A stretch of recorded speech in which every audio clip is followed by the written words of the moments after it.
국내 스픽스 시청자 여러분 안녕하십니까, 신용환입니다. 6월 6일 현충일, 대한민국의 이름으로 호국영령 당신의 이름을 기억합니다. 오늘 아마 현충일 현장에서 국립현충원에서 있었던 행사들 많이 보셨을 겁니다. 역대와 많이 다른 모습들, 그리고 메시지, 많은 감동이 있었으리라고 생각이 됩니다. 그렇습니다. 김밥 3시간 30분 회의, 뻥카로 출근을 속이는 게 아니라 진짜 뻥카로 퇴근을 속여야 될 정도로 불철주야라는 단어가 어울리는 이재명 정부 첫날, 둘째 날, 셋째 날 업무 스타일에 많은 사람들이 박수를 보내고 있습니다. 과연 어떤 스타일로 새로운 진짜 대한민국을 만들어 가실 것인지 오늘 함께 하실 분들, 단탄TV 김종욱 박사님 오셨습니다. 네, 안녕하세요. 김종욱입니다. 호흡 좀 고르셨어요? 네. 네. 아, 그렇게 보이나요? 헐레벌떡으로 보이나요? 전기현 대표님. 안녕하십니까. 오늘 현충일 추념사 보면서 역시 이재명다운 나라가 이제 만들어지고 있구나. 국민들이 얼마나 이제 호응하면서 손잡고 같이 갈 건지는 조금 시간을 두고 봐야 하지만 완전히 달라진 대한민국의 출발선상에 섰다는 생각이 많이 들더라고요. 네. 어떤 면에서 그게 딱 느껴졌나요? 추념사에서 지금 대한민국을 이렇게 이제 그 선조들의 헌신과 희생으로 만들어놓은 이 영광스러운 대한민국이 결국 독립운동가들, 그리고 이제 한국 전쟁에 직접 온몸을 던져서 나라를 지켰던 우리 군 장병, 그리고 젊은이들, 그리고 민주주의 희생자들, 모든 분들이 대한민국을 이렇게 지금 영광, 자유, 평화, 풍요, 번영을 만들었던 다 주역들인데 우리가 국가로서 제대로 책임을 지고 있느냐. 이 사람들의 헌신과 희생 위에서 대한민국이 만들어졌는데 우리는 합당한 대우를 하고 있느냐. 또 이들의 유족, 자손들이 그 사람들을 정말로 존경하고 자랑스럽게 생각하고 있느냐. 이거 국가가 지금까지 제대로 했는지 근본적인 질문을 던지면서 예우를 높게 하고 두텁게 하겠다. 여기에서 저는 이제 국민 통합의 상징이라는 것이 독립유공자에 대한 것, 한국 전쟁에 대한 것, 민주주의에 헌신하신 분들을 다 넣어서 이제 국가가 책임지겠다. 그래서 누군가가 공동체를 위해서 헌신을 할 때는 나라가 책임져 준다는 이런 확신을 가지고 했을 때 훨씬 더 대한민국이 좋아지지 않느냐. 그래서 모두를 위한 특별한 희생과 헌신에 대해서 가슴에 단단하게 새기겠다 하더라고요. 가슴에 단단하게 새기겠다. 아, 그건 저는 역시 대통령 잘 뽑았다.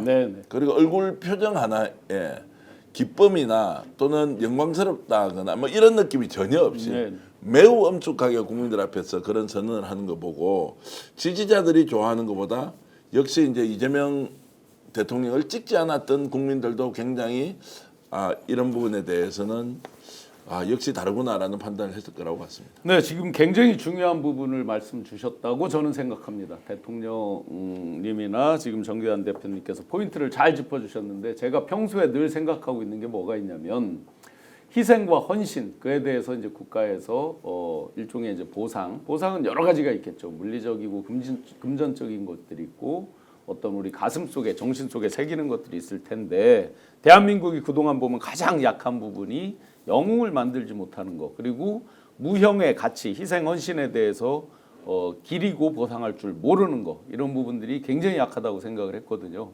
그래서 그런 부분에 대해서 물론 포괄적인 말씀이지만 굉장히 어떤 전환점이 되는 말씀이다, 이렇게 생각을 했습니다.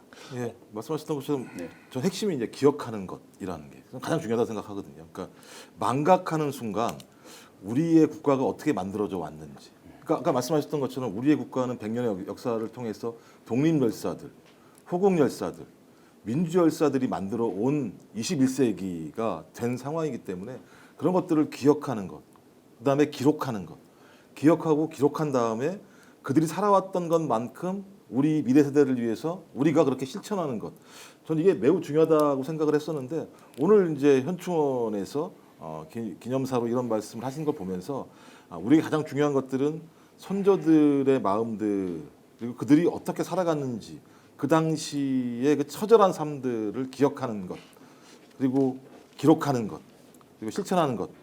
저는 아마 그래서 이재명 정부는 기억하고 기록하고 실천할 거라고 생각이 들고요. 그걸 오늘 다짐한 거라 생각이 들어서 매우 의미 있는 것이다. 근데 이제 좀 그런 느낌은 있었어요. 네. 아 무게감이 너무 크시구나 느낌에 짓누르는 것 같은. 네, 네. 그러니까 본인이 대통령이 됐고 일을 집행하긴 합니다만 현실은 되게 녹록지 않고 녹록지 않은 현실을 따라가기에는 3년 동안 너무나 많이 예를 들면 나라가 좀 무너져 있는 것 때문에 상당히 좀 짓누르는 어떤 무게감이 너무 큰 거 아닌가 생각이 들어서 좀 짐을 나눠 가지시라. 네. 주변에 많은 좋은 분들이 있을 거다 생각이 들었어요. 현실적으로 나누어 가질 수 있는 사람이 없다 저는 생각하고 근데 일의 종류가 다르니까요. 그 네. 대통령이 지금 이 상황에서 뭐 판단해야 하는 그 엄숙함이라는 것은 뭐 얼굴에 다 이제 드러난다고 보고 국가가 책임을 다하겠다라는 것은 이제 본인이 지금 현재 대통령으로서 국민에게 책임을 다하겠다 이런 말.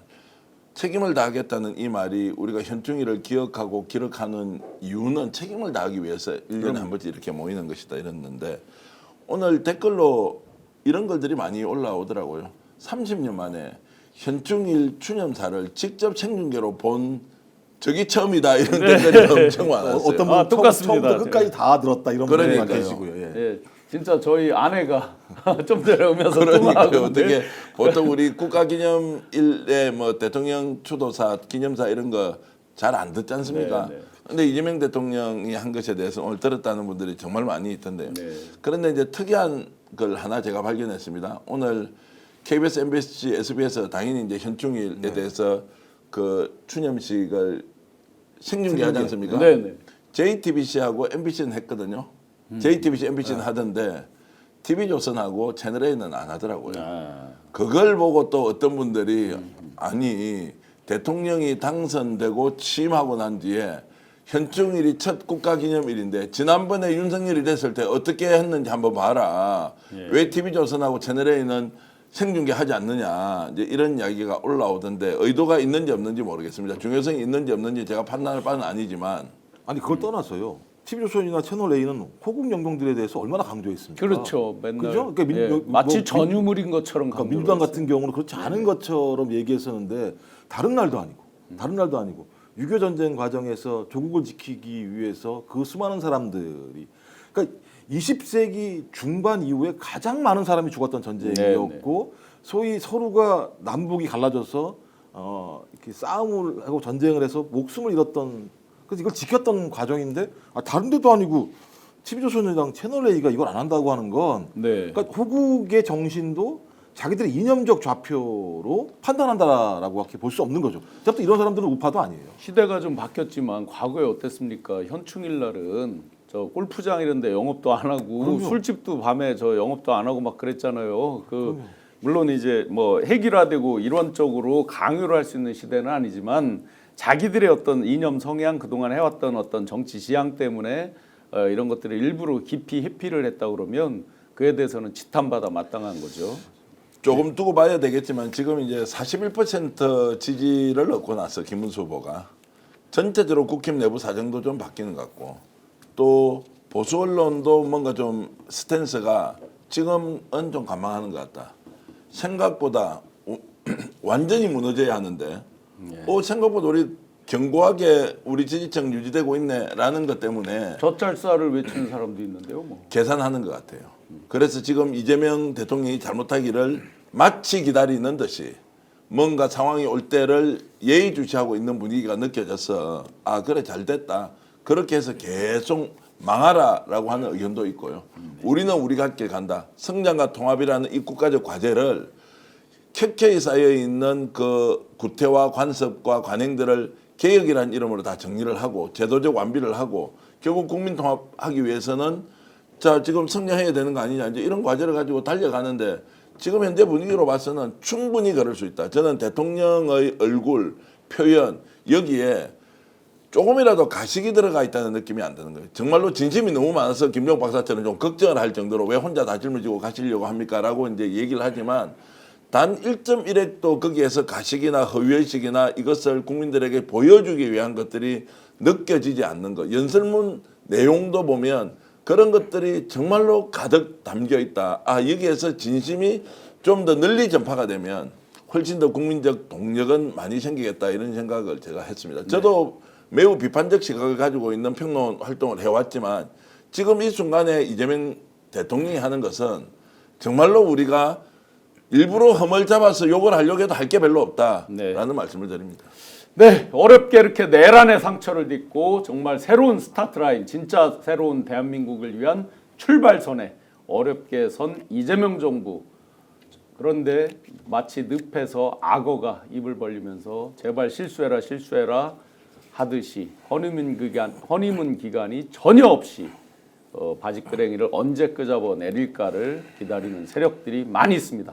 그런 가운데서 아주 강하게 업무 스타일을 보여줬고 강하게 출발을 했습니다. 거기에 이제 인사 스타일 그리고 국정과제를 풀어나가는 방식들에 대해서 한번 살펴보겠습니다. 우선 국무회의 할 때 어떻게 출발했는지 영상 한번 보시고 이어가겠습니다.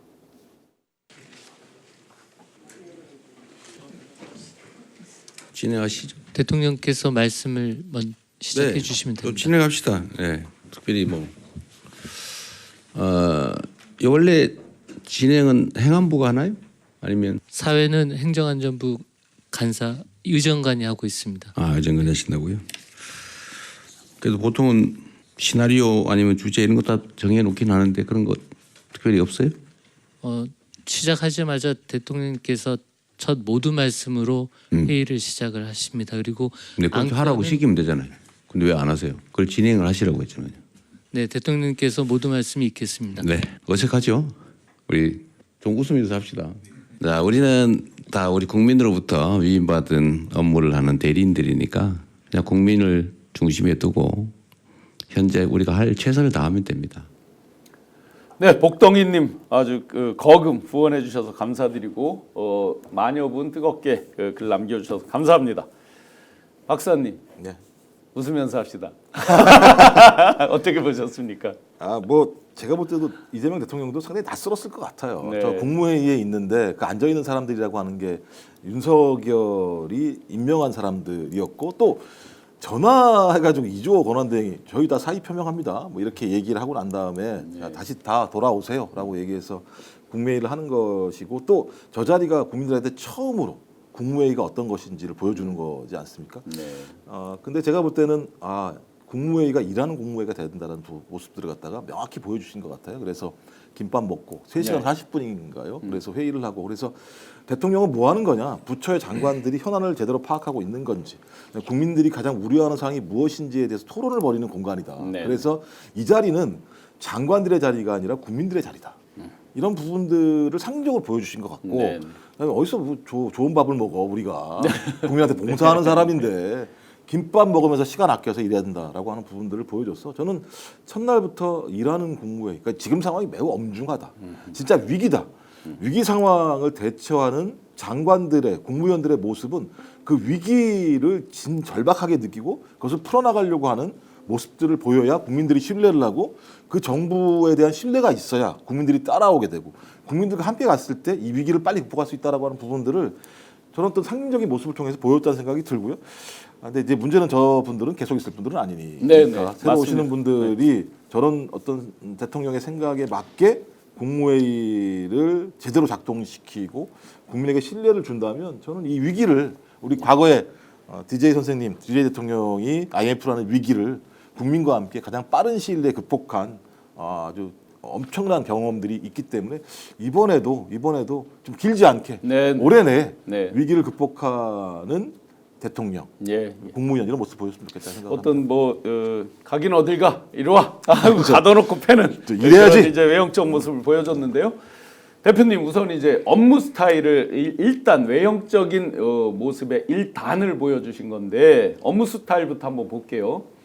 제가 이해하고 있는 이재명 대통령의 업무 스타일은 정확하게 그 성과, 결과, 그래서 한마디로 표현하면 실용, 결과가 나는 것에 대해서 집중한다. 즉 어떻게 보면 기업 스타일하고 좀 가까울 수 있다. 제가 이제 회장실 사장을 할 때도 예를 들면 매출 1,000억, 순이익 100억 이런 식의 이제 목표를 정하고 그러면 그러기 위해서는 뭐 하고 이제 역순으로 일종의 이제 두 갈식으로 가는 거죠.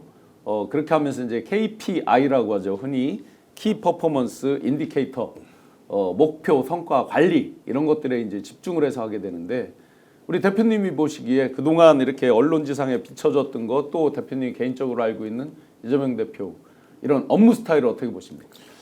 주어진 조건에서 최선을 다하면 된다. 뭐 이런 거 아닌 것 같고요. 예. 그 우리가 구체적인 성과를 이제 만들기 위해서 그러면 어떤 프로세스를 밟아야 하느냐.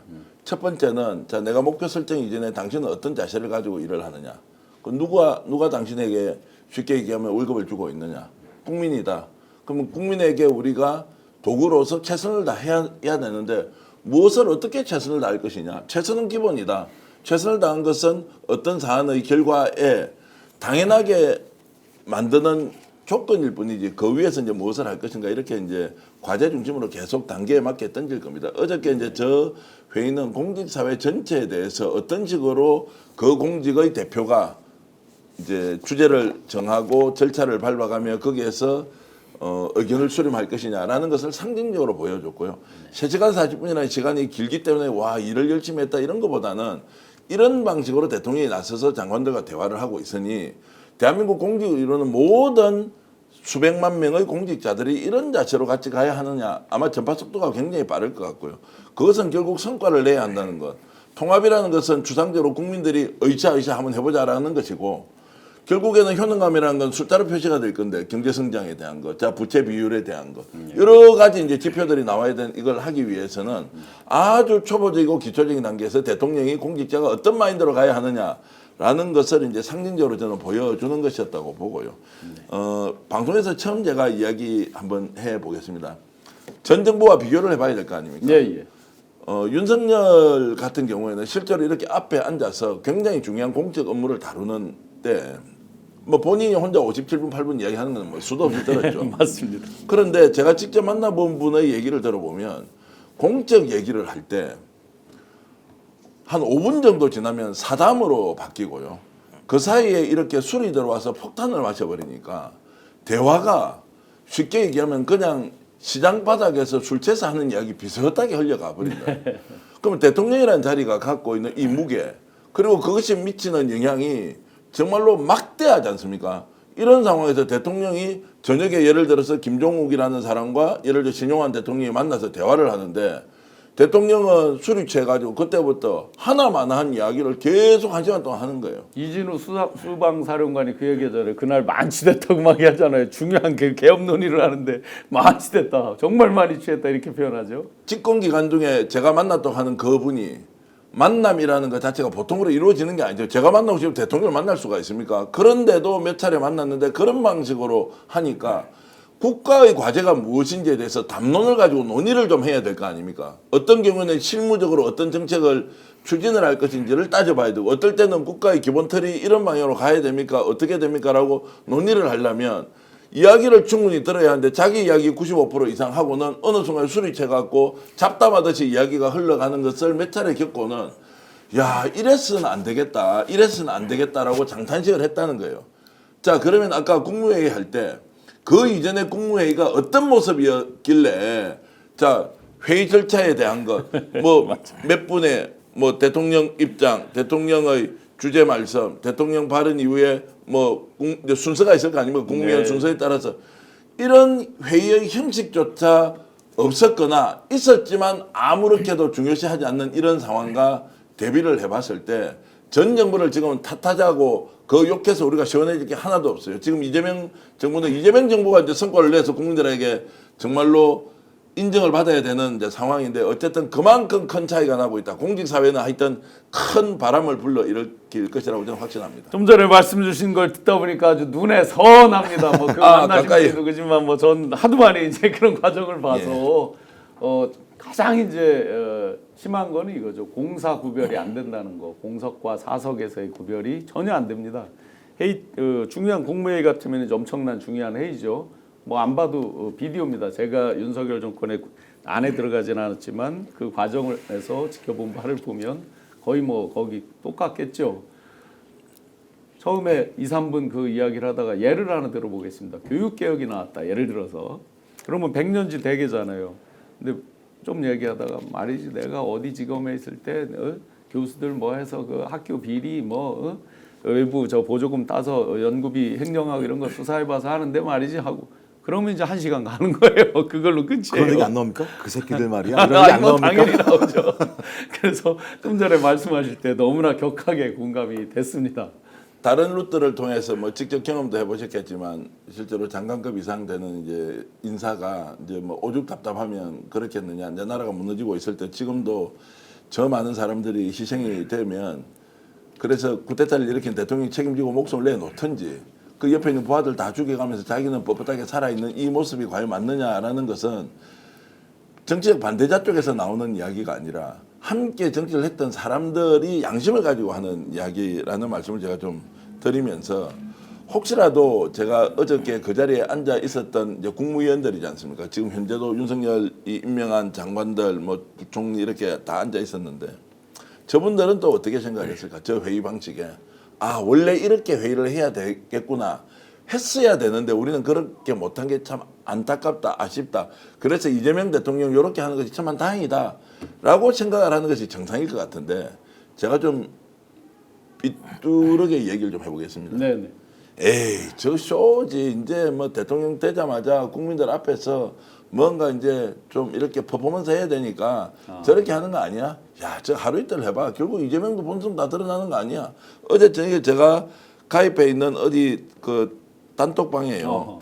이재명 저거 가짜다. 대한민국이 아니고 대한중국이다. 이제 본질적으로 사회주의 공산주의 다 드러날 것이다. 이렇게 선동질을 하는 사람 아직도 수두룩백백해요. 지금 저 취임한 지 3일밖에 안 됐는데 지금. 그러니까 그렇게 해서 진심을 읽어줄 줄 아는 사람은 진심을 행동할 줄 알아야 돼요. 이재명 대통령이 하고 있는 것이 진심인지 가식인지 쇼인지를 구분 못한다는 것은 본인이 단 한 번도 진심 어린 삶을 살아보지 않았거나 매우 수동적으로 노예처럼 공직생활을 했거나 이런 거예요. 이걸 보고 진심이 아니어서 국민통합적 행보를 하겠다는 사람한테 아직도 대한민국이 아니고 대한중국이라 될 것이다. 이제 두고 봐라. 사회주의 국가로 간다라고 선전선동질을 하고 있는 수준인데 그 사람들을 동조하는 자가 41%다라고 하는 것은 어떻든 현실이기도 하지만 참 안쓰러운 상황들이 네, 안쓰럽죠. 연출이 되어서 어제 있었던 그 장관들이라도 진심을 좀 읽었으면 좋겠다 이렇게 생각합니다. 네네. 업무 스타일로 놓고 볼 때요. 이게 이제 내란의 그 상처를 치료하고 정리하는 거, 청소하는 거가 한 트랙의 아주 큰 과제로 있습니다. 그리고 미래 대한민국으로 나아갈 수 있게 만드는 거. 그래서 추락한 지금 마이너스 0.3 막 이렇게 와 있는 걸 올려야 되는 부분들, 경제에 대한 각종 지표들을 올려야 되는 숙제. 비단 경제뿐만 아니라 이제 사회 모든 분야가 다 흐트러진 거를 바로잡는 이런 게 필요한데 이제 그동안 이재명 하면 공약 이행률 몇 퍼센트, 96% 이런 것들로 주로 이제 앞에 많이 이 어떤 그 이미지화가 되어 있습니다. 그러면 대통령이 된 이후에도 그런 것들이 과연 바람직할까? 우리 김종욱 박사님이 보실 때는 어떤 업무 스타일, 어떤 리더십의 이제 뭐 인사이탈은 변론으로 하더라도 업무 스타일에 어떤 것이 더 바람직하다고 보십니까? 뭐 저는 말씀하셨던 것처럼 구체적인 목표는 좀 필요하다고 생각을 해요. 네. 그러니까 공무원들한테는 어떤 목표로 어떻게 갈 것인가가 중요하다는 생각이 들어서 구체적인 목표는 필요합니다만 저는 가장 중요한 건 방향이라고 생각을 합니다. 방향을 잡는 것이 대통령이다. 그리고 그 방향을 전파하는 것이 청와대가 될 것이다 생각이 드는데 보니까는 첫날 그 말씀을 하신 것 같아요. 정의로운 통합. 네. 전 이건 예를 들면 이제 내란을 극복하고 국민을 통합하자라는 의미일 것 같고 두 번째가 이제 유연한 실용 예. 말씀하신 미래. 그래서 저는 내란 극복과 민생 회복이라고 하는 중요한 가치는 정확히 얘기한 것 같다라는 생각이 들고요. 저 그래서 국민들이 요구하는 건 뭐냐? 내란의 본체가 무엇인지 명확히 밝혀서 거기에 따르는 범죄가 있는 자들에 대해서는 엄중한 처벌을 해야 된다. 네. 저는 그게 국민의 요구라는 생각이 네, 이미 들고요. 후보 당시에 통합과 봉합은 다르다라는 걸로 개념 규정을 했습니다. 그 맞습니다. 부분은. 그래서 말씀하신 것처럼 법에 위반되면 명확하게 처벌을 해야 되죠. 그리고 이 법이 어떤 법입니까? 형법에 의한 내란죄 아닙니까? 내란죄에다가 예를 들면 지금 국민의힘 같은 경우 통합 얘기하면서 야 어떻게 특검을 통과시키냐 이런 식의 얘기를 해요. 말도 안 되는 얘기죠. 그 이유가 뭐냐? 통합을 얘기하면서 특검을 통과시키는 건 정치보복이다. 이런 메커니즘. 그러니까 이런 예를 들면 플레임을 짜는 거거든요. 제부터 개떡 같은 소리인 예, 거죠. 네. 이걸 내버려 둡니까? 예. 그럼요. 예를 들면 헌정을 파괴하고 그다음에 국민 기본권을 무너뜨리려고 한 자들을 봐줄 수는 없다라는 생각이 들고 그럼 원칙에 따라 해야 된다는 생각이 드는데 더 중요한 건 이제 유연한 시종이죠. 네네. 그러니까 파란색이든 빨간색이든 좌파든 우파든 그가 전문성이 있고 실력이 있다면 언제라도 그런 인재들을 모셔와서 국민들에게 유익한, 국민들에게 이익이 되는 방향으로 정책을 추진하겠다라고 하는 이 전 두 가지 방향이라는 축을 대통령이 끝까지 잃지 않고 간다면 저는 그 하위에서의 공무원들은 말씀하셨던 것처럼 구체적인 목표가 필요하겠죠. 하지만 그 목표만 추구하게 되면 방향을 잃을 수도 있거든요. 그래서 제일 중요한 것은 방향이다. 그 방향이 잡혀 있다고 한다면 저는 그 속도가 어떻게 갈지는 알 수 없습니다만 방향을 잃지 않을 거 아닙니까? 그렇죠. 방향을 잃지 않는 게 가장 중요하다. 그리고 그 방향의 가장 중요한 중심이 대통령이라는 생각이 들어서 네네. 저는 지금까지 이재명 대통령이 한 내용들을 보면 잘 잡아놨다라고 예. 생각을 하고요. 이제 그 아래 공무원들이 어제 국무회의처럼 일하는 어떤 방식들의 기풍을 갖다 바꿔야 된다. 왜냐하면 윤석열 정부 하에서 네. 도신주의가 만연했을 거예요. 그렇죠. 일하면 뭐하냐. 네. 잘못하면 나중에 다 탈탈 털릴지 책임만 모르는데 뒤집어 쓰는 것. 이런 어떤 문화가 3년 동안 녹아 있었다고 한다면 이거 네네. 바꾸는 거 쉽지 않습니다. 예. 저는 그래서 빠른 속도, 그다음에 역동성을 가지고 공무원 사회의 기풍을 바꾸는 작업들을 통해서 공무원들도 좀 신바람 나게 일할 수 있게 이렇게 가는 방향으로 해야 될 것 같고 저는 이제 그 출발이 어제 국무회의에서 맞습니다. 보였다는 생각이 듭니다. 예, 네. 특검에 대해서 반대하고 황당하게 비판하는 자들은 그러면 불법에 대해서 용서를 하자는 얘기인가요? 다짜고짜 그냥 뭐 진실을 가리지도 않고 용서를 해. 아니 그런 얘기 하는 게 아니에요. 딱 하나예요. 네. 국민의힘을 수사하기 위해서 특검을 하는 거 아니냐는 논리를 얘기하고 네. 있어요. 아니 그러면 수사 받을 대상은 수사해야죠. 그러니까 국민의힘에 그런 사람이 있으면 당연히 수사해서 처벌 받아야 되는 것인 거죠. 네. 그게 예를 들면 정치보복이라고 얘기한다면 내란을 다 인정하자는 얘기밖에 안 되는 그렇죠. 거죠. 말도 안 되는 소리죠, 그 얘기는. 니나노님 후원 감사드리고요. 나름 꿈나무님 후원 감사드리고 좋은 메시지를 주셨습니다. 이재명을 5년밖에 못 써먹는다는 게 너무 아쉽네요. 한 50년은 일을 시켰으면 좋겠는데 아쉽습니다. 그죠? 개헌을 해야 되나? 많은 분들이 정말 기대에 찬 댓글들 감사드립니다. 이재명은 반드시 해냅니다. 기다려 보세요. 연임을 우리가 외칠 것입니다. 롤패킹님께서 예. 윤석열 정권에서 중국 러시아 배제해서 경제 좋아졌나 기차로님 그렇죠. 그런데 매번 뭐 말만 꺼내면 대한중국이다 뭐 이런 황당한 얘기들. 헌법 개정하라 5년이 짧다 마진용님. 네. 너무 좋아요 이재명 대통령 시대 진영님. 이재명 대통령님 화이팅. THK님. 네. 많은 분들이 이렇게 기대에 차서 댓글들을 주시는데 이제 이렇게 이제 업무 스타일을 단면을 약간 보여주신 셈이죠. 그런데 이제 초기 인사 가지고 여러 가지 이야기도 있고 또 인사를 관통하는 어떤 인사 철학에 대한 코드가 일부 엿보이기도 합니다. 대표님 보시기에 인사를 관통하는 기초 우리가 이제 몇 분 만에 인사를 갖고 다 평가를 할 수는 없지만 어떤 코드가 혹시 발견되십니까? 첫 번째 실력이다. 역량 있는 사람들 이제 쓴다는 것이고요. 뭐 그게 이제 안 될 경우에 역량보다는 그러면 뭐 다른 이제 요소를 고려할 수도 있겠죠. 역량 있는 사람 쓰고 싶은데 김정욱 장관 초청하는데 김정욱 장관 끝까지 안 오겠다라고 하면 뭐 설득할 길이 없지 않습니까? 유시민 총리 카드를 가지고 계속 설득을 했는데 결국 그것이 안 됐다라고 이제 하는 것이 사실이라면 이제 쓰고 싶어도 못 쓰는 경우는 이제 안 되는 것이고 그 다음에 이제 차선을 뭘로 생각 그냥 또 그것도 역량이다 뭐 이렇게 이제 저는 실력 중심으로 인사를 계속 할 것 같은데요. 약간 제가 좀 비틀어서 말씀을 드리면 네. 이제 이렇게 해서 좋습니다. 장관이 들어갔습니다. 자, 수석이 들어갔습니다. 비서관이 들어갔습니다. 그러면 본인과 호흡을 맞춰서 계속 일을 했던 사람들이야 어떤 업무 스타일인지 아는데 어제 당장 저런 방식으로 국무회의 하는 걸 보면 기함을 할 거란 말이에요. 야, 저 어떻게 해? 지금 따라가기가 너무 버거운데 그래서 제가 취재를 해보니까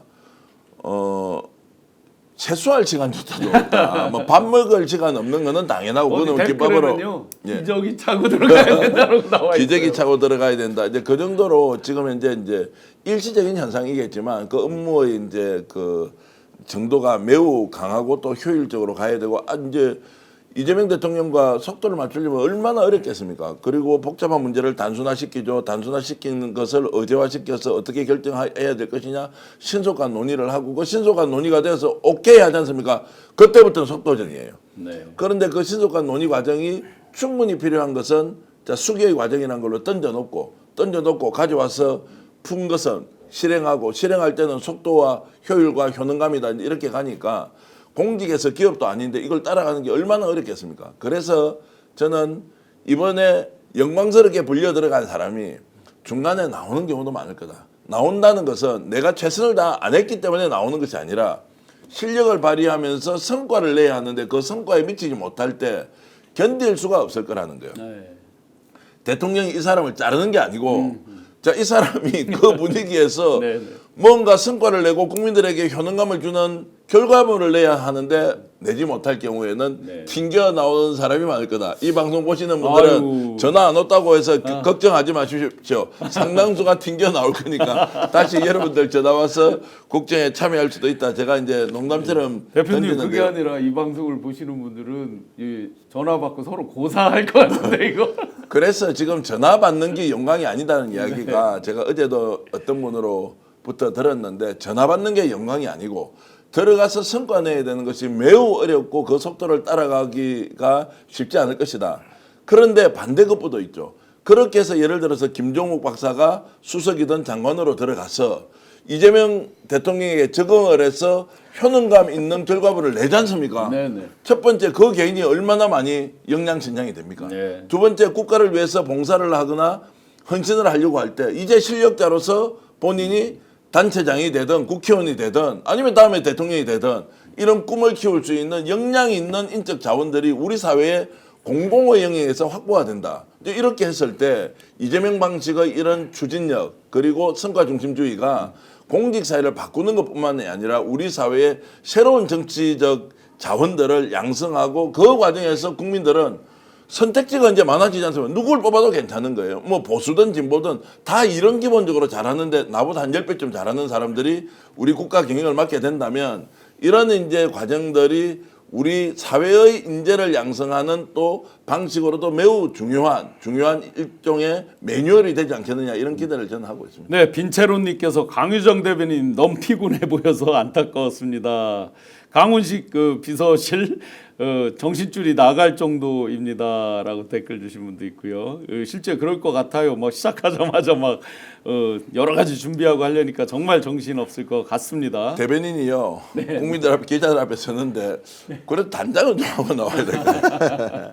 아니 단장은 하긴 했더라고. 근데 이게 일반적인 단장이에요. 국회 대변인이 보이는 모습이 아니고 그게 이제 지금 업무의 강도나 속도에 대한 것들 물론 이제 적응하는 과정이기도 하겠죠. 이제 그만큼 실무적으로 일을 가지고 따지고 일을 효능감 있게 하느냐 아니냐 여기에 보수 진보가 지금 들어갈 틈이 어디 있습니까? 네, 국가적 과제가 맞습니다. 이렇게 쌓여 있는 상황에서 그래도 제가 이제 좀 위로의 말씀을 드리면 영광스럽게 뽑혀간 분들한테 위로의 말씀을 드리면 그래도 그 잘하면 본인한테 앞으로 기회가 더 크게 오니까 웬만하면 적응해서 튕겨 나오지 말고 죽기 살기로 이재명 정부 성공을 위해서 올인하라 뭐 이런 말씀을 제가 드리고 싶습니다. 웬만하면 전화 받으면 저 거부하지 말고 잘 정해라.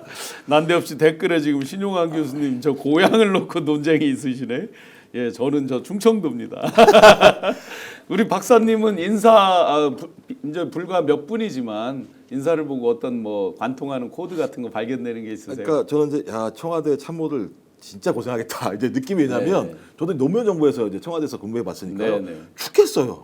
그때도 아침 죽겠어요? 7시에 출근해서 네, 네. 저녁 10시, 11시 퇴근하고 네. 토요일 날 7시, 8시까지 일을 하고 네, 당연히 일요일 날 나오라고 그럴 그러고 거라고 막 생각하죠. 그때만 하더라고요. 그래서 야 이거 어떻게 지금도 살지? 그래요. 어떻게 살지? 근데 그 다음도 마찬가지잖아요. 네. 근데 여기다가 지금 이재명 대통령이 얘기한 게 자기 참모들한테는 역동성과 속도를 강조했다. 네. 그러니까 속도가 빨리 가야 되는데 역동적으로도 가야 된다라고 얘기하는 건 진짜 힘든 거거든요. 그리고 이 일에 너무 자꾸 너무 겁을 주시는데 아니 실제 그 부분 큰일 들어가서 났네. 적응해야 됩니다. 예. 그리고 어느 정도냐면요. 낮에 밥 먹고요. 그 예. 안에서 식당에서 밥 먹고 딱 들어와서 딱 눈 감으면 잠이 와요. 아. 그래서 낮잠까지 시간을 줘요. 한 30분 자라고. 당분간 용산 주변에 식당들이 이렇게 장사가 좀 잘 안 될 수도 아니, 있겠네. 구내 식당이 그러니까 있으니까. 시간이 없으니까 다 예, 예. 구내 식당에서만 식사하시겠는데. 전 그래서 말씀하셨던 것처럼 이렇게 두 가지 축이죠. 내란 극복과 민생 회복을 위해서 역동적이고 속도감 있게 소위 내란을 극복해왔던 우리 참모진들은 그렇게 가야 된다라고 정확하게 제가 볼 때는 엄포를 했다고 생각이 들고요. 또 하나 이제 내각은 천천히 구성할 수밖에 없잖아요. 네, 네. 그 박근혜 정부에서 문재인 정부 넘어오는 동안에 정식적인 국무회의를 하는데 75일이 걸렸다고 얘기를 네, 하고 있고 그다음에 장관 인선을 완료한 게 195일이 걸렸다고 얘기를 하는 상황입니다. 그러니까 제가 볼 땐 이런 상황에서 더 속도감 있게 가기 위해서는 인사검증도 되게 빨리 해야 되는 거고 전문성들을 빨리 파악해야 되는 거지 않습니까? 근데 내각이라고 하는 진영을 갖추는 게 상당히 쉽지 않은 내용이잖아요. 맞습니다. 말씀하신 여러 가지 고려사항들이 존재하고 또 국민적인 이화 요구들이 다 반영되는 거기 때문에 이 과정에서 제가 볼 때는 전문성들 말씀하신 것처럼 매우 강조할 것 같다. 그러니까 실력이다. 그러니까 그것이 좌파이건 우파이건 파란색이건 빨간색이건 저 사람이 국민들한테 저 사람이 저기에 장관으로 가게 되면 일을 잘할 것 같다라고 하는 판단을 받을 수 있는 인사검증 절차가 있었기 때문에 좀 내각은 전문성일 것 같고요. 외교안보 라인은 제가 볼 때는 완벽하게 경륜과 경험을 예. 중시하는 것 같아요. 네. 특히 위성락 그다음에 이종석 제가 이제 두 분하고 이제 이종석 지금 국정원장 지명자 같은 경우 같이 일을 해본 네. 그 아래서 일을 해본 상황이기 때문에 매우 경험과 경륜이 오랫동안 누적된 분들이어서 외교안보는 상당히 천천히 차근차근 잘 따지면서 갈 거라고 생각이 들어서 그러니까 참모진영은 역동과 속도, 그다음에 내각은 전문성과 국민적 신뢰, 그다음에 외교안보는 경험과 경륜을 강조하는 것이 아닌가. 앞으로 어떻게 될지 네네. 모르겠습니다. 제 생각이 그런 식의 인사 기조를 잡았다라는 생각이 들더라고요. 결국 친소가 아니라 이제 실력과 실용이라고 이제 그 코드를 볼 수 있겠는데요. 확고부동합니다. 그 부분은 뭐 친소관계 이런 것들은 뭐 따지는 것들 그냥 김종국 박사 어디서 봤습니다라고 하면 그냥 친소관계 끝이에요. 그게 언제 봤던 그건 인연이 끊이라는 것은 관계로부터 출발하니까. 근데 관계가 인사에 미치는 영향이 몇 %냐 10% 이내이고 90%는 역량인데 문제는 이제 이 사람이 역량이 있느냐 없느냐. 두 번째 맡긴 일이 그 사람의 역량을 충분히 발휘할 수 있는 공간이냐 아니냐 이제 이런 것들까지 이제 고려해서 인사를 하는 것 같고 인사 과정에서 내부에서 지금 논의되는 과정이 바깥으로 아예 흘러나오지 않지 않습니까? 네, 네. 당사자가 직접 이렇게 준비하고 있다는 메시지를 받은 사람 정도 외에는 최종 결론을 내리지 않고는 바깥으로 지금 흘러나오지 않는 이 철저한 이제 인사 방식이 주변에서 혹시 뭐 전화 받았다는 사람 들어보신 적 있으세요? 한 2명 정도는 들어봤는데요. 있었어요? 뭐 이제 오늘 방송 끝나고 말씀을 드리려고. 그런데 이제 그렇게 이제 얘기를 들으면서 철저하게 관리를 하고 있는데 과거 같으면 어떻게 되냐? 정권 출범하잖아요. 저 용산이라 칩시다. 청와대는 그 주변에 저녁에 사람 만나려고 줄을 서서 난리 법통도 그런 법통이 없어요. 그렇죠. 그러고 누구 야 김종국 박사 이번 어디 갑니까? 연락 받은 거 있습니까? 야 그 아는 라인 여기 있잖아 어디 막. 그럼 여의도 가면 더 하고요. 청와대 주변이 막 버글버글 하잖아요. 왜냐하면 그것은 대통령이 인재를 이제 어쨌든 발굴을 하고 쓸 때는 각자 가진 특징과 장점들을 홍보할 수밖에 없는 현실이 하나 있고 두 번째는 내가 대통령이 기여한 게 이만큼인데 나도 왜 챙겨주지 않느냐 쉽게 말하면 청구서 가지고 오는 사람부터 복잡한 양상 과정들이 있었는데 지금은 그것보다 10분 일도 없다. 아예 모른다. 그러니까 보안부터 철저하게 하면서 인적 자원의 관리 방식이 완전히 달라져 있다는 느낌이 들어서 혹시 전화 안 온 분도 걱정할 거 없다고 제가 말씀드린 이유는 미리 전화 안 옵니다. 그게 다 결정되고 나서 전화 와서 의사를 묻는다 이런 정도로 생각하면서 이제 모든 것이 다 바뀌고 있다 이런 판단을 하고 있고요. 라일락님이 이렇게 글을 주셨습니다. 지금껏 이런 대통령은 없었습니다. 김대중 노무현 대통령도 훌륭하신 분들이었지만 이재명 대통령은 대한민국을 위해 오래전부터 하늘이 준비해 놓은 대통령이라고밖에 다른 말이 필요 없습니다. 이재명 대통령 시대에 살고 있는 분들은 복받은 대한민국 국민입니다. 이렇게 하는데요.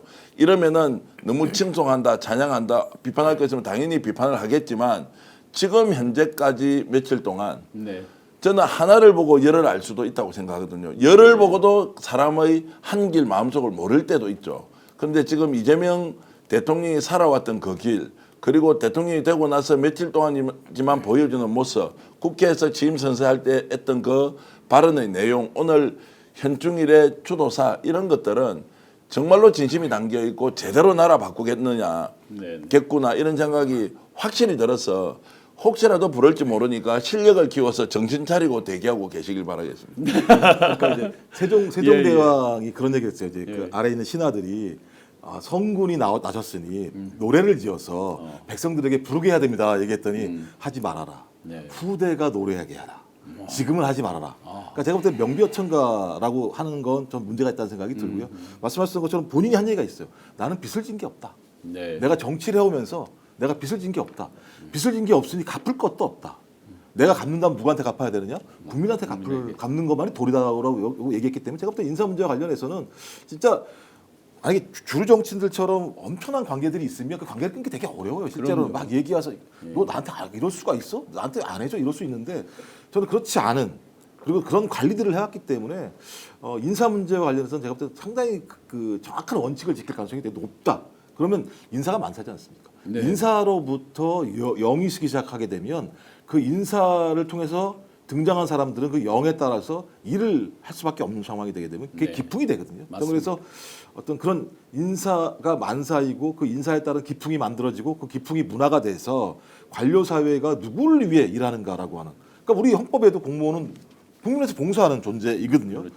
저는 그런 기풍만 만들어낸다면 그 속도가 빠르건 아니면 느리건 아니면 역동성이 크건 작건 상관없이 방향에 따라서 갈 수 있다는 생각이 들어서 전 지금 아무 생각해도 방향은 잘 잡은 것 같다라는 생각이 듭니다. 네. 올레드님께서 추진력, 속도력, 국민 통쾌, 상쾌.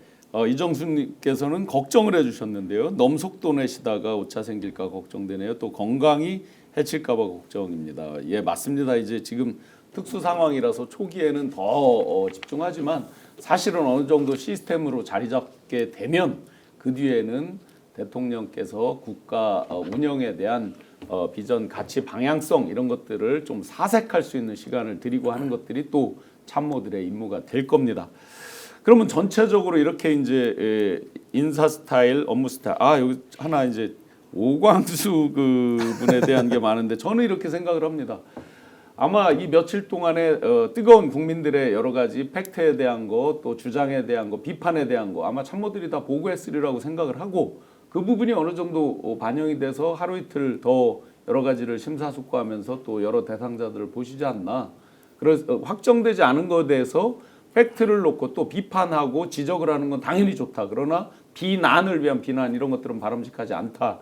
저는 일단 이렇게 생각합니다. 어떻게 보십니까? 저 오광수 대변인 건이 하나 있는 것 같고요. 또 다른 대변인이 하나도 아니라 민정수. 네. 그거 저 오광수 참 변호사 건에 대한 민정수사 건에 대한 게 하나가 있는 것 같고 또 하나가 국정상황실장을 놓고도 이런저런 좀 고민들이 아마 방송에서 처음 말씀을 드릴 수도 뭐 있는데 하마평 올라온 게 예, 있었나요? 근데 이름을 제가 거론하기는 그건 네, 네. 어려웠고요. 그런데 이제 대통령을 누구보다 잘 알고 대통령의 지금 과제별 성과를 이해하는 사람을 쓸 것이냐, 아니면 이제 국민들이 이걸 어떻게 바라보면 저 인사 자체가 저 사람이 살아왔던 삶을 궤적에 대해서 국민들이 바라보는 시각과 그리고 대통령이 생각하는 시각이 다를 경우에 압도적 지지를 해줬던 지지자들 쪽에서 이 사람이 가지고 있는 실력을 조금 뒤로 제쳐놓고 그대로 써는 것을 밀어붙일까 말까. 이것 때문에 지금 중간에 전체적으로 수석급 인사들이 좀 이렇게 저렇게 걸려 있는 것 같은 느낌이 들고요. 저도 잘 모르겠습니다. 일단 국민 정서를 반영하고 사람이 예를 들어서 오광수 변호사밖에 없느냐? 뭐 그분한테는 개인적으로 굉장히 불쾌할 수도 있지만 굳이 맞지 않는 사람을 데리고 써야 될 만큼 정말로 저 사람의 실력이 출중하고 완벽하고 대한민국에서 단 한 명밖에 없는 그런 위치에 있느냐라고 이제 봤을 때 결국 이것이 정치인지라 권한이 대통령에게 위임이 돼 있긴 하지만 압도적 다수의 국민들이 이 사람을 쓰는 것은 우리 너무 불편합니다. 아닙니다라고 했을 때 행정을 해야 하고 정책을 해야 하는 대통령이 그 영역도 존중받아야 하지만 정치적 선택을 통해서 국민들이 뽑아줬지 않습니까? 이것도 그럼 배제하기가 어려울 건데 이 두 가지를 놓고 저는 이재명 대통령이 충분히 판단하지 않겠느냐. 그래서 임명이 된다 안 된다라고 하는 것에 대해서 제 의견을 물어보지 않는 이상은 뭐 제가 이제 얘기를 하기도 마땅치가 않고요. 다만 이제 이것이 굉장히 불편한 상황을 지금 연출하고 있는 것은 분명한데 아직까지 결론을 못 내리는 것은 다른 쪽에 지금 인사도 좀 이것 때문에 조금씩 밀리는 것 아니냐라는 제가 분위기는 읽고 있습니다. 네, 그런 분위기가 분명히 있을 거라고 생각을 합니다. 충분히 참모들이 전달을 하고 보고를 드리고 또 여러 비판 의견들에 대해 취합 정리 보고를 했으리라고 생각을 합니다. 아쉬운 건 이런 거겠죠. 이제 인수위가 있었더라면 에드벌론을 충분히 띄워서 여러 가지를 검증도 충분히 하고 에드벌론을 띄워서 반응도 보고할 여유들이 좀 있는데 약 50일 정도 인수위가 진행되니까. 근데 지금 특수성으로 인해서 빨리 지금 특검도 시작을 하는데 민정수석이 없을 수 없단 말이죠. 그러니까 시간상의 이런 제약으로 인해서 조금 빨리 갈 수밖에 없는, 그러다 보니까 이제 특정 인사들에 대해서 비판, 비난이 이제 또 집중되는 이런 것도 있는데 아마 저는 지금 전 대표님 말씀처럼 그런 과정 때문에 전체적으로 좀 미루면서 또 다른 여러 가지 판단을 하는 거 아닌가 않나라는 생각을 해봅니다. 제 생각에도 매우 신중해야 된다 생각하는 게 뭐냐면요. 조국 전 대표가 민정수석이었습니다. 네네. 그 다음에 김주현이라고 하는 윤석열 네. 정부에서 민정수석이었습니다. 그러니까 매우 민정수석이라고 하는 것이 정치화되면 안 되는 건데 우리 사회에서 정치화돼 있습니다. 민정수석이라는 자리 자체가. 그러니까 이게 관심이 뜨거운 거거든요. 옛날 같았으면 민정수석이 누가 오든 말든 별로 고민도 안 했을 거라는 생각이 드는데 많은 분들 같은 경우는 민정수석이 어찌 보면 검찰개혁의 핵심적인 인물 아니야 이렇게 생각할 수도 있는 측면이 있거든요. 근데 실제로 민정수석의 핵심적인 내용들은 공직사회 감찰하는 겁니다. 공직사회 기강 잡는 게 핵심적인 거거든요. 네. 그러니까 원래 검찰개혁이라고 하는 건 제가 볼 때 국회가 하는 거죠. 실제적으로. 국회가 담당을 해야 되는데 많은 국민들 같은 경우는 딘 경험들이 많으시니까 특히 이 특수통들이 민정수석으로 오게 되면 상당히 정치화되고 논란이 되지 않을까 그리고 또 자기 식구를 감싸지 않을까 이런 생각들이 분명히 있어서 저는 민정수석만큼은 진짜 심혈을 기울이고 정확하게 국민적인 여론들을 들어서 판단할 필요가 있다고 생각이 들어요. 그러니까 네. 다른 자리는 잘 모르겠습니다. 이 자리만큼은. 그리고 이미 제가 볼 때는 이미 이것 때문에 말씀하셨던 것처럼 만약에 인사 문제와 관련해서 락이 걸렸다고 얘기한다면 저는 이 문제는 진짜 시간을 두고 봐야 된다. 그러니까 속도도 중요합니다만 아까 말씀드렸던 방향이라고 하는 부분에 대해서 국민들이 납득할 수 있으셔야지 뭐 검찰 개혁이든 아니면 공무원 기강 확립이든 이런 부분에 대해 신뢰를 줄 수 있는데 그 신뢰가 무너지기 시작하게 되면 인사 전체에 대해서 예를 들면 불신하는 부분이 만들어지게 되고 또 야당에서 엄청난 공격을 할 수 있는 빌미를 줄 수 있기 때문에 저는 이 부분들은 좀 매우 신중할 필요가 있다는 생각이 들긴 합니다. 네. 그 인사 스타일, 업무 스타일, 국정과제를 풀어나가는 스타일들에 대해서 전반적으로 짚어봤습니다. 제 생각에는 우리 국민들께 참 그 대선 기간 내내 많은 분들께 압도적인 표를 몰아달라고 읍소 호소를 드렸는데 다시 한 번 더 호소를 드리겠습니다. 염치 없이 인수위가 없는 기간 내란에 또 친위 쿠데타의 이런 상처를 딛고 일어난 이재명 정부 더군다나 허니문 기간이 없습니다. 왜 없느냐? 언론 지형이 그렇습니다. 야당의 상황이 그렇습니다. 야당은 자기들끼리 치고받고 분열, 분화, 분파 되다 보면 적을 항상 여당 정부로 돌려서 위기를 탈출하려는 그러다 보면 시작부터 지금 기승전 또 이재명이 계속해서 대선 때나 마찬가지로 디스하고 끄잡아 내리는 것만 아마 계속될 가능성이 높습니다. 그래서 국민 여러분들께서 허니문 기간을 부여해 주시기를 6개월이면 6개월, 1년이면 1년 우리가 허니문 기간을 부여하면서 강력히 지지하고 새로운 대한민국을 만들어 나가는 초석을 다지는 기간 동안 잘 지지해 주시고 응원해 주시기를 한번 부탁드려 봅니다. 정치 현안 한두 가지 올라온 것들 보겠습니다. 이준석 후보 제명 청원이 무려 14만을 순식간에 넘어갔습니다. 아마 지금 이 추세면은 20만도 금방 갈 것 같은데 그 부분 어떻게 해석되십니까? 피할 수 없지 않습니까? 이미 제명안이 올라와 있으니까 국회에서 이제 뭐 청원이 있기 때문에 하는 것이 아니라 지난번에 내놨던 이제 제명안과 관련해서 이제 국회 내부에서 논의를 하고 본인은 본인대로 항변을 하겠죠. 국회에서 이제 이런 문제를 우선순위를 놓고 다룰 수 있느냐는 것은 제가 잘 모르겠습니다. 지금 이미 패배를 했고 그리고 본인이 이제 제안은 법적 책임도 어느 정도 이렇게 지금 아마 가시권으로 들어오는 것 같은데 그런 걸 보면은 이제 제명 청원이라는 것이 주요 화두가 되어서 국회를 뭔가 이렇게 흔드는 중요한 이슈가 되겠느냐라는 생각의 면에서는 이제 제명 이슈가 대선 이전까지는 어느 정도 소리가 있었지만 이제 대선이 끝난 뒤에는 이게 얼마나 이제 좀 이어질지는 제가 좀 잘 모르겠습니다. 네. 아마 지금 특검안 등등과 맞물려서 이제 이준석 후보 지금 이준석 의원이죠. 이제 다시 의원신문으로 가서 굉장히 여러 가지가 이제 복잡할 것 같아요. 마음이 내가 너무나 갔었나 뭐 하는 후회도 있을지도 모르겠고 여러 생각이 복잡할 것 같은데 좀 다른 건 모르겠습니다만 이 문제는 단호해야 된다고 저는 생각을 네네. 합니다. 뭐 예를 들면 이 문제와 관련해서 또 다시 예를 들면 이준석이 옛날에 했던 것처럼 뭐 정치보복의 프레임으로 가면 안 된다는 생각이 드는 게 뭐냐면 저는 극우의 발언, 준동 이런 부분들을 만들어낸 가장 중요한 인물 중에 하나가 이준석이라는 인물입니다. 맞습니다. 과거에 젠더를 갈라치게 하고 세대를 갈라치게 하고 사회적 약자와 장애인들을 혐오하고 배제하는 정치를 통해서 자기의 지지 세력들을 만들어내고 그 지지 세력들에게 끊임없이 배제해라 혐오해라라고 하는 것들을 갖다가 불어 넣어주고 있는 인물이었고 적어도 대통령 선거 때는 그렇게 안 할 줄 알았는데 그걸 여지없이 사용을 하면서 자기의 표를 얻기 위한 행위를 한 거 아니겠습니까? 전 그런 사람들이 나중에 커가지고 극우 정치인들 그리고 국민들을 갈등하게 만들고 전쟁의 정치를 하는 형태들이 되게 많거든요. 햄통령이라고 하더라고요. 저 댓글에 이런 데 전 보면. 그래서 이런 부분에 대해서 예를 들면 야, 이준석이가 좀 잘못은 했지만 뭐 미래가 이런 식의 얘기를 하는 건 진짜 한 사람을 위해서 우리 정치를 진흙탕으로 쳐 넣는 것밖에 안 된다는 생각이 들어서 네. 그 행위를 갖다가 미리 미연에 방지해야 된다. 그러려면 이준석이 나와서 진짜 석고대죄를 하든지요. 자기 잘못 없다고 계속 얘기하는 거 아니에요? 지금도? 잘못 없다고 하는 정도가 아니라 YS 노무현 그러니까요. 대통령에게 그렇게 이제 비유를 하면서 본인이 마치 뭐 대단한 영웅인 것처럼 그러니까 얘기했죠. 그러니까 그 기성의 정당들은 저런 정치인들이 이 기성 정당 안에서 뿌리를 내는 것을 막아야 됩니다. 게이트 키퍼를 해줘야 돼요. 안 그렇게 되면 이렇게 누가 등장했느냐? 히틀러가 이렇게 등장했습니다. 네. 근데 그 이준석이라는 사람이 어떻게 될지 앞으로 어떻게 알겠습니까?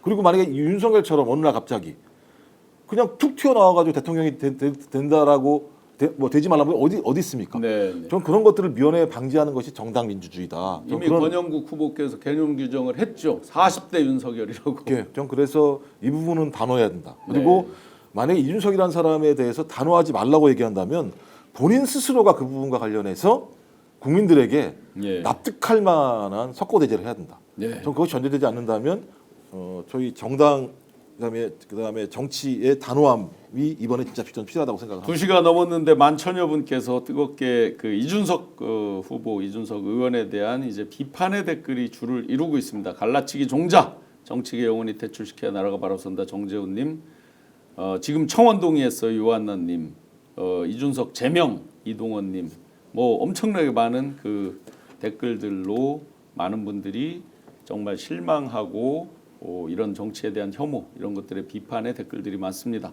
그런 가운데에서 다시 어떤 일을 준비하는지 턱걸이와 훌라후프로 관악산에서 전기를 다지고 있는 분이 있습니다. 아직까지 당 대표 출마할 여지는 있는데 뭐 분위기가 당 대표 출마한다고 할 염치는 안 생기는 것 같고요. 김문수 후보 지금 어떻게 움직일지 41% 얻은 것 때문에 이제 다음 지방선거 때까지 확고부동한 영향력을 행사할 수 있다. 그러면 이제 당은 비대위 체제로 가느냐, 아니면 조기 전당대회를 하느냐, 아니면 뭐 누군가 털고 나가서 신당을 차리느냐, 뭐 이런 세 가지 시나리오가 있는데요. 네. 일단 김문수 후보는 여전히 건재하다.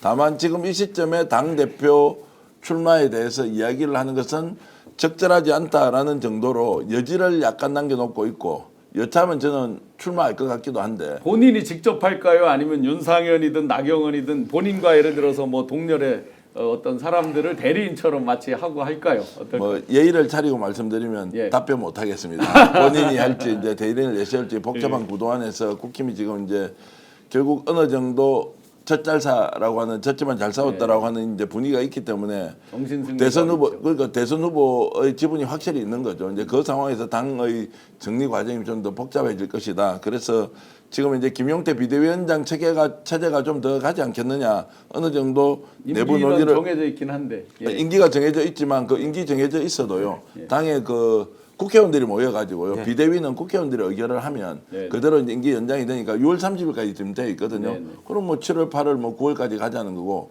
오늘 지금 나온 소식은 16일 날 이제 원내대표 경선을 하기로 조금 전에 속보로 나왔습니다. 네. 16일 날 원내대표가 이제 뽑히기 때문에 그럼 어느 진영이 유력하다고 예측되십니까? 이제 친윤이 지금 다시 나서서 원내대표를 권성동 후임을 찾아내겠죠. 왜냐하면 영남에 저 다선 중진들이 있다고 하더라도 그 사람들이 세력을 모아서 할 수 있을 만큼 안 된다. 지난번에 김태호 의원이 나왔지 않습니까?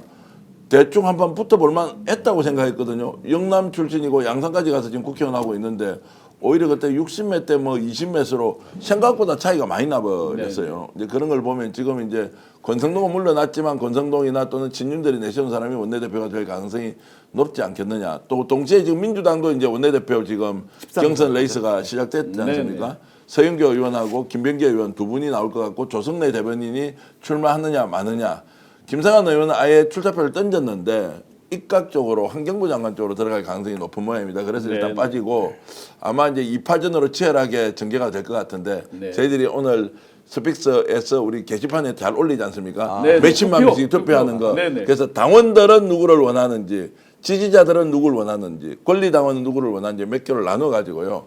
저희들이 한번 이제 민심이 어떻게 돌아가는지 네. 한번 체크를 해보려고. 아니 합니다. 그거 되게 중요할 것 같아요. 왜냐하면 그동안 없었던 룰이 하나 생겼잖아요. 20% 당원 반영을 20%가 해주거든. 예. 반영되기 때문에 스픽스 시청자 여러분들의 의견도 전체 이 당원 민심에서 굉장히 바로미터가 될 수도 있으니까요. 아이고 뭐 너무 좋게 말씀해 주시는데 그래서 이제 당원들은 지금 현재 상황에서 원내대표를 누가 이제 하면 좋은지를 권리 당원들만 이제 투표권이 있으니까 125만 명이 있습니다. 말이 125만 명이지 그 뭐 어쨌든 이재명 대통령을 지지했던 사람들이 다시 한 번 더 이제 원내대표 경선에 나온다는 것 자체가 이게 굉장히 당원 주권주의에 자부심을 주는 거 아닌가라는 생각이 듭니다. 만약에 의원님들 분포에서 뭐 비슷비슷하게 했을 때 결국 승부를 당원들이 지금 승부를 뒤집을 수도 있는 거잖아요. 그런 게 하나 있고 두 번째는 당원들은 어떻게 보지라고 했는데 비슷비슷해요.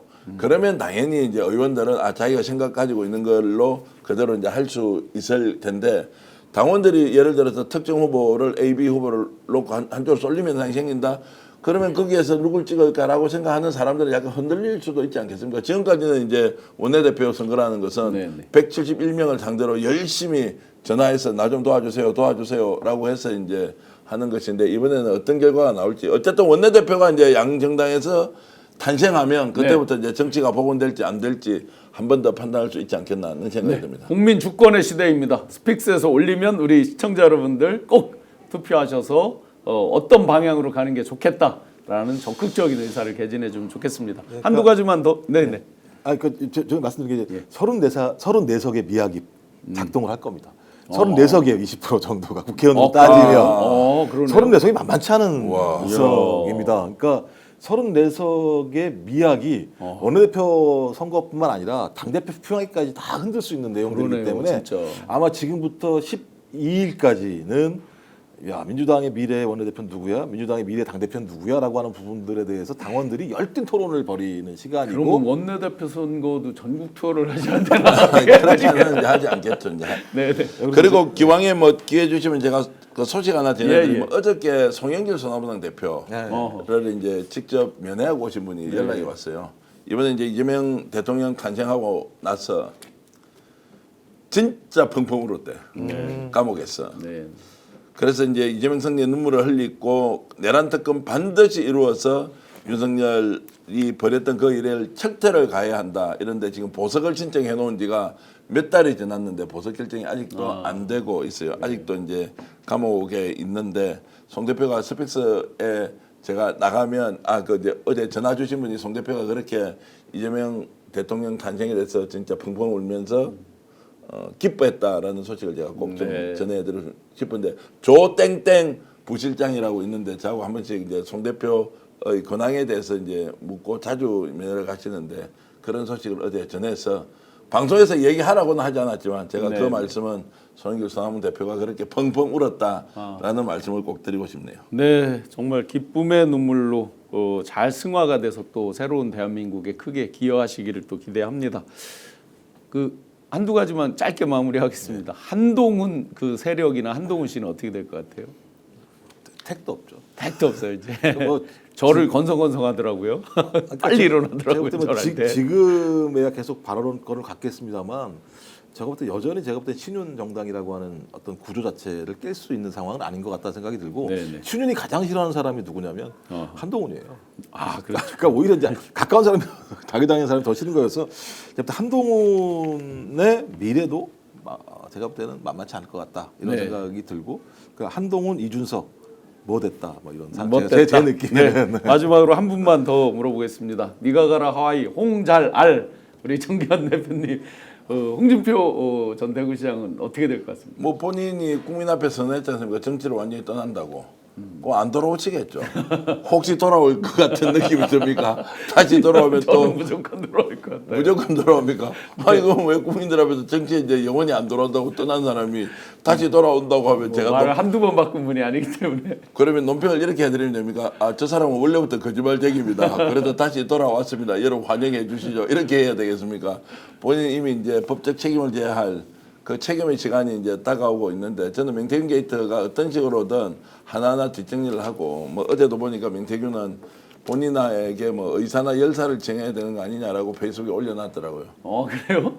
본인이 정권을 바꿨으면 나보고 정치 거강꾼 사기꾼으로 할 게 아니고 내가 의사고 열사지 이렇게 표현을 해놨더라고요. 그분도 이제 정신 승리가 아주 뭐 아니 그렇게 이제 얘기를 참나. 제가 이제 정확한 그 표현은 아닌데 어쨌든 그런 네, 식으로 네. 표현을 해놨길래 참 사람마다 해석하는 방법이 다르구나. 그래서 홍 시장은 그렇게 떠났는데 다시 돌아오면 명태균과 원래 친하게 지냈지 않습니까? 네, 네. 요즘 뭐 관계가 좀 멀어져 있는 모양인데 다시 손잡고 정권 교체를 위해서 최선 한번 다 해보시는 것도 네, 그래서 누가 어느 분이 국민의힘의 비대위에 김종인 박사를 다시 모셔야 된다 그래서 제가 그보다 훨씬 실력이 빼어난 사람을 추천하겠다 그러면서 명태균 씨로 농담을 한 적이 있는데 여론사는 제대로 할 테니까요. 제대로? 네, 진짜 새로운 대한민국 정말 기대가 되는 불과 이제 우리가 출발한 지 3일째인데도 이렇게 큰 효능감을 느끼고 있습니다. 그 효능감 우리 일상생활 구석구석까지 느껴지는 그 순간이 곧 오리라고 믿습니다. 자, 인터넷 비교원. 인터넷 비교원을 대통령실에도 네, 최대 128만 원 인터넷 TV 신규 가입할 때 48만 원, 휴대폰 구입할 때 50만 원, 정수기 렌탈 할 때 최대 30만 원까지 이렇게 돌려받게 됩니다. 휴대폰 통신사만 변경해도 최대 30만 원 혜택이 있고요. 비교원은 23년 동안 60만 명의 누적 가입자가 있고 983억 원을 리워드 형태로 돌려받게 됐고 보안도 철저해서 단 한 건도 아직까지 보안 사고가 있지 않은 믿을만한 회사라는 점, 그리고 8억 원 이상의 보증보험을 가입해서 억울한 분이 한 분도 없도록 하고 있다는 점, 1670-2571 인터넷 비교원, 네이버에서 인터넷 비교원을 검색하시고 상담 신청하시면 좋겠습니다. 대표님, 스픽스몰도 개편을 지금 준비 중 아니세요? 네, 이제 뭐를 개편했고요. 네. 자신 있다 다 비교하라. 했어요? 아니 자신 있다 비교하라 이렇게 이제 저희들이 대동세상. 네네. 대동세상 얼수좋다인데 네네. 공동구매 사이트처럼 가격 면에서 아마 전국 최저가로 이렇게 하고 있으니까 지금 이거 할 때는 제 얼굴을 비출 게 아니고 저 스픽스 네네네. 자신 있다? 비교하라. 우리 신유한 교수님을 비춰주시면 좋고요. 아니요. 그렇게 해서 제가- 서픽스몰을 네네. 지금 이제 개편하고 상품들을 네. 속속 입점시키고 있는데요. 아마 이제 지금까지 보지 못했던 새로운 형태의 공동구매 사이트 그리고 가격은 전국 최저가를 지향하면서 아마 구현을 해야 될 겁니다. 그래서 서픽스몰 회원으로 좀 많이 가입해 주시라 이렇게 부탁 그럼 요 말씀드립니다. 개편된 몰은 언제? 지금 오픈돼 있습니다. 이미 새로 오픈돼 있고 오픈하셨어요? 이미 이제 네네. 회원들도 뭐 많이 지금 가입을 하고 계신데요. 그래서 네. 이제 홍보를 시작한 게 한 2, 3일 정도 됐습니다. 어. 그렇게 해서 이제 많은 분들이 좀 그럼 이 서비스몰에 QR을 대면 가입할 수 있는 겁니까? 예, 여기? QR 코드 이제 이 방송 보시다가 QR 되면 바로 들어가서 회원 가입하고 이제 상품 구매할 수 있는데 아마 가격 보면 깜짝 놀랄 거고요. 다음 주 월요일 날 혹시 방송 나오십니까? 역전용사들 나오시는지 안 나오시는지 제가 모르겠는데 아직 저한테 연락이 안 예. 왔고요. 이제 그때는 라이브 쇼핑처럼 아주 현장에서 방송하면서 중간에 전문가들이 나와가지고요. 진짜 실력자들이 쇼핑호스트처럼 이런 그래서 이제 전문가분들이- 최저가 가격을 선정해 놓고 한 2,000세트를 그 5분 안에 다 판매하는 이런 기법들을 동원해 가지고 지금까지 보지 못한 이제 쇼를 한번 이제 볼 수 있을 겁니다. 완전히 달라진 모습으로 여기 서비스. 스픽스에서요. 여기서 스튜디오에서 그렇게 어, 한다고요. 예, 예. 그렇게 하니까 이제 월요일 날 저녁 8시 10분 정치 본색의 역전용사들을 한번 보시면 이제 새로운 모습으로 저희들이 한번 시도를 해보겠습니다. 스픽스 시청자 여러분들 많은 구매 자신 있다 비교하라 대동세상 얼쑤 좋다 탄탄 TV 시청자 여러분들도 또 제 신용환의 직관 TV 시청자 여러분들도 꼭 스픽스몰 한번 애용해 주시기를 부탁드리겠습니다. 자, 새로운 진짜 대한민국을 염원하면서 오늘은 제가 진짜 하면 대한민국으로 우리 시청자 여러분들도 오른손을 높이 드시고 진짜 하면 대한민국으로. 제가 유세 현장에서 항상 이렇게 소리를 샤우팅을 하다 목이 이렇게 많이 갈라졌습니다. 자, 오른손을 높이 드시고 진짜 대한민국! 고맙습니다. 오늘 방송 어떠셨습니까? 마음에 들었다면 구독, 좋아요로 스픽스를 응원해 주십시오. 여러분들의 구독, 좋아요는 가장 큰 힘이 됩니다. 스픽스 구독, 좋아요.